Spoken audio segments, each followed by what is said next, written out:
Hello everyone, इस video में हम लोग पढ़ेंगे about interest inventories. Interest inventories क्या होता है, किसका पार्ट होता है, क्या क्या चीजें इसके अंदर होती हैं। ठीक है, सबसे पहली बात तो मैं आपको बता देती हूँ कि एक इन्वेंट्री क्या होता है। जैसे आप लोग क्वेश्चनियर सॉल्व करते हो ना, सो इन्वेंट्री भी एक तरह का क्वेश्चनियर है, लेकिन इसके अंदर क्वेश्चनियर से क्या डिफरेंट होता है वो हम देखेंगे। N inventory is constructed in the form of a questionnaire. Questionnaire की फॉर्म में हम एक इन्वेंट्री को बनाते हैं, कंस्ट्रक्ट करते हैं। कंस्ट्रक्ट करना मतलब उसे बनाना, लेकिन यहाँ पे इन्वेंट्री काफी थॉरो होती है, लाइक काफी ज्यादा डिटेल में हम मान सकते हैं। क्यों डिटेल में होती है, क्या चीजों का पता चलता है वो देखेंगे। Inventory have been mostly used for measuring personality traits, interest, value, adjustment. Suppose आप किसी से क्वेश्चन पूछ रहे हो, ठीक है, और उसने आंसर दे दिया कि ये आंसर है। फिर आपने उसको बोला कि यस और नो, या तो आप बताओ कि ये क्वेश्चन मतलब आपको ये चीज पसंद है या नहीं पसंद है। तो यहाँ पे उसने एक आंसर दिया कि हाँ ये चीज मुझे खाने में पसंद है, मतलब एक बेसिक एग्जांपल दे रही हूँ। तो जब ये यस और नो आ जाता है या एग्री या डिसएग्री आ जाता है, तो वो इन्वेंट्री का पार्ट हो जाता है। It consist of series of questions और statement to which the subject respond to by answering yes और नो और एग्री और डिसएग्री। तो इसके अंदर क्या आते हैं, सीरीज ऑफ क्वेश्चंस आते हैं या सीरीज ऑफ स्टेटमेंट आती हैं, जिसमें सब्जेक्ट रिस्पॉन्ड करता है। कैसे वो आंसर करता है किसी भी चीज के लिए, कि वो यस है, नो है, एग्री, डिसएग्री, इसके बेसिस पे। ठीक है, मतलब वो सपोज आप क्वेश्चन पूछते हो तो उसका एक स्पेसिफिक आंसर होता है। यहाँ पे ये नहीं होता, यहाँ पे यस और नो का कॉलम बना होगा, आप एग्री कर रहे हो कि डिसएग्री कर रहे हो उसका कॉलम बना होगा, उसके अकॉर्डिंग वो उसको आंसर करता है। ठीक है, this can also be answered in some similar ways to indicate preferences or to make those items that describe the subject typical behavior. तो अगर आप बोलोगे, आपसे पूछा जाता है कि आपको डॉक्टर प्रोफेशन कैसा लगता है, क्या वो आपको इंटरेस्टेड लगता है, तो यस और नो, तो उससे आपके बारे में काफी आइडिया लग जाएगा कि आपको वो पर्टिकुलर जो फील्ड है, करियर है, उसमें कितना इंटरेस्ट है। ठीक है, तो ये सारी चीजें ना सेम वे में आंसर कर सकते हैं, और यहाँ पे ना प्रेफरेंस पता चल जाती है पर्सन की। जिस भी पर्सन के बारे में बात हो रही है उनकी प्रेफरेंस का आइडिया लग जाता है। ठीक है, inventory versus questionnaire. In the inventory the statements are put in first person. देखो, फर्स्ट पर्सन मतलब अगर इन्वेंट्री में क्वेश्चन होते हैं ना, तो वो कैसे होते हैं कि I think I am comparatively more tense than others. तो यहाँ पे आप देख रहे हो क्वेश्चन किस तरह से है कि मैं खुद आंसर कर रही हूँ वो चीज, कि मुझे लगता है कि मैं बाकी लोगों से थोड़ी ज्यादा टेंस हूँ। और जब आपका कोई क्वेश्चनियर आता है, तो क्वेश्चनियर में क्वेश्चन किस तरह से पूछा जाता है, do you think you are more tense than other person around you. तो आप देख रहे हो यहाँ पे जो क्वेश्चन पूछा गया है इन्वेंट्री में, वो फर्स्ट पर्सन में पूछा गया है, और यहाँ पे वो क्वेश्चन सेकंड पर्सन में पूछा गया है। ठीक है, ये डिफरेंस होता है इन्वेंट्री वर्सेस क्वेश्चनियर के बीच में। ओके, तो अगर कभी भी क्वेश्चन पूछा जाएगा इन्वेंट्री में, तो जनरली होता है आई थिंक कि I like being a doctor more than being a lawyer. तो यहाँ पे आप ही अपने क्वेश्चन का हाँ या ना में जवाब दे रहे हो, यस और नो में, और जो क्वेश्चनियर है उसमें आपसे पूछते हैं कि do you think you like doctor profession और अ लॉ प्रोफेशन और समथिंग लाइक दैट। तो वो आपका क्वेश्चनियर में आ जाता है। ठीक है ना, इंटरेस्ट इन्वेंट्री में क्या फर्क है बाकी से। देखो, ये इंटरेस्ट इन्वेंट्री तब हम यूज करते हैं, ये एक तरह का टेस्ट होता है जो बताता है दैट डिटरमाइंस और tell about a person's preference for specific field और एक्टिविटी। जो उस पर्सन की प्रेफरेंस के बारे में बताता है कि वो पर्सन की क्या प्रेफरेंस है, क्या उसे चाहिए, या फिर स्पेसिफिक फील्ड और एक्टिविटी मतलब किसी भी एक्टिविटी में, किसी भी फील्ड में वो उसको क्या पसंद आएगा, क्या उसकी प्रेफरेंस रहेगी, वो इंटरेस्ट इन्वेंट्री से पता चलता है। An interest inventory is a testing instrument that is designed for the purpose of measuring and evaluating the level of an individual's interest in or preference for a variety of activity also known as interest test. तो देखो, interest inventory में क्या हुआ, ये एक तरह से हमने एक चीज डिजाइन कर दी है जिससे हम लोग मेजर कर सकेंगे या फिर हम लोग इवेल्युएट कर सकेंगे। क्या चीज मेजर और इवेल्युएट कर पाएंगे, हम लोग देख सकते हैं कि उस पर्सन का जो उस इंडिविजुअल का क्या लेवल ऑफ इंटरेस्ट है, वो चीज हम पता लगा पाएंगे। ठीक है, या फिर हम वेराइटी ऑफ एक्टिविटीज, ये सारी चीजों का पता लगा पाएंगे कि वो क्या चीजें पसंद करता है, उसके क्या मतलब करियर चॉइसेस हैं, क्या उसकी प्रेफरेंस रहेगी। ये सब चीजों को हम जब पता लगाते हैं इंटरेस्ट इन्वेंट्री से, that is called the interest test. Okay, types of interest में आपको थोड़ा सा समझाना चाहूंगी कि इंटरेस्ट भी दो तरह के होते हैं, ठीक है। एक इंटरेस्ट टाइप होती है एक्सट्रिंसिक इंटरेस्ट और एक होता है इंट्रिंसिक इंटरेस्ट। देखो एक्सट्रिंसिक इंटरेस्ट क्या होता है ना, ये बाहर की चीजों से एक पर्पस और गोल से होता है और इसमें कई सारे एक्सटर्नल मोटिव्स अटैच होते हैं।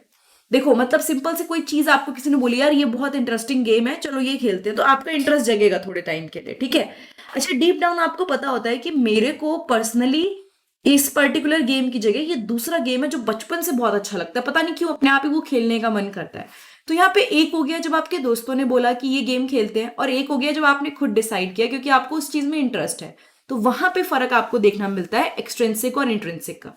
इंट्रिंसिक्स इंटरेस्ट जो होते हैं वो कनेक्टेड होते हैं खुद की एक्टिविटी से, being basic and real attraction without any external motive. मतलब ये अपनी एक्टिविटी, अपने किसी भी बाहरी मोटिव के बिना हम इससे काम कर पाते हैं। This intrinsic interest is continuous and permanent. ये जो इंट्रिंसिक इंटरेस्ट होता है ना, ये हमेशा रहता है, कहीं ना कहीं हमारे साथ हमेशा रहता है, कंटिन्यूअस होता है, परमानेंट होता है।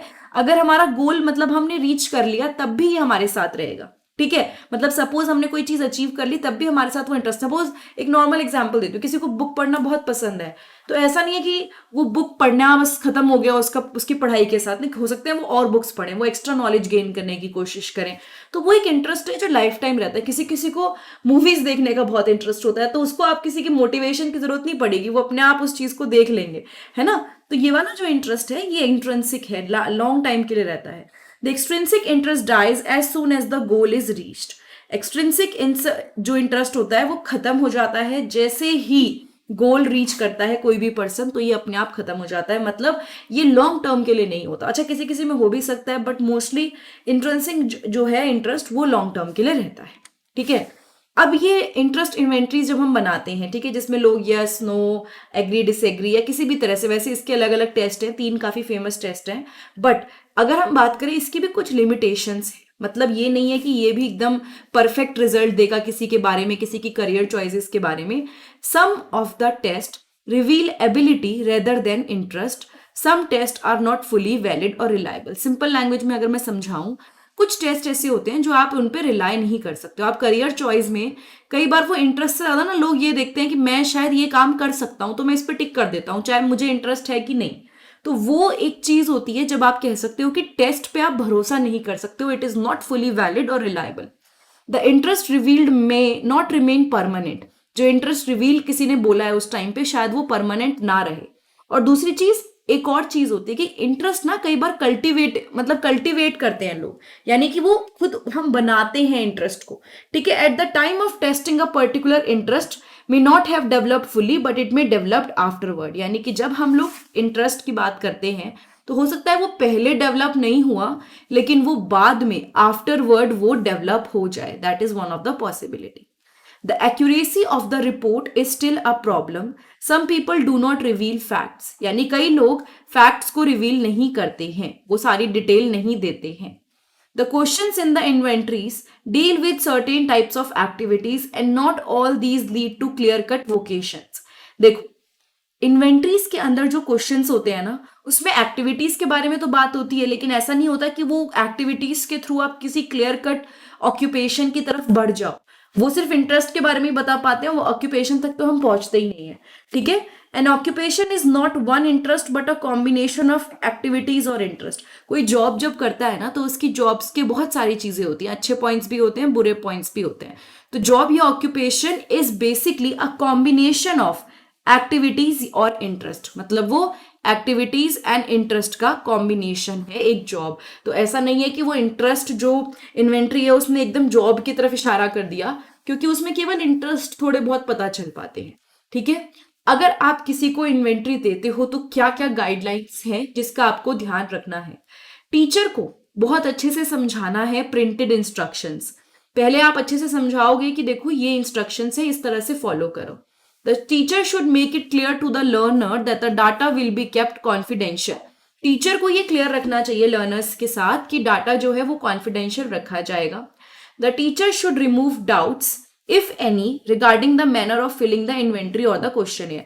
कोई भी डाउट है किसी को कि कैसे हमें ये क्वेश्चनियर फिल करना है, क्या ये इन्वेंट्री में हमें किस तरह से आंसर करना है, तो ये टीचर को करना है कि वो उनको अच्छे से समझाएं, उससे रिलेटेड कोई डाउट है तो उसे सॉल्व करें।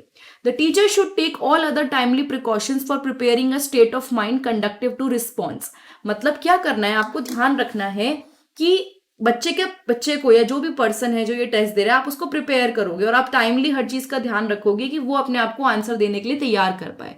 ठीक है, so these are the guidelines which a person जो कि टेस्ट दे रहा है, मतलब जो एक्चुअली कर नहीं रहा, जिसने ये करवाया है कंडक्ट, उनको ध्यान रखना है। ठीक है, सो दैट इज इट। अगर आपको ये वीडियो थोड़ी भी अच्छी लगी है तो प्लीज चैनल को लाइक, कमेंट और सब्सक्राइब कीजिएगा। मेरे चैनल पे जाके आप प्लेलिस्ट जरूर चेक कीजिएगा एंड मेरी एक वेबसाइट है जिसका नाम है प्रेप विद हर्षिता, वो चेक कीजिएगा। अभी उस पर काम चल रहा है बट धीरे धीरे आपको वहां पे नोट्स, माइंड मैप और ये सारी इन्फॉर्मेशन मिलने लग जाएगी बीएड और एमएड और बाकी कुछ क्लासेस की। Thank you so much, have a nice day, I will see you next time in the next video.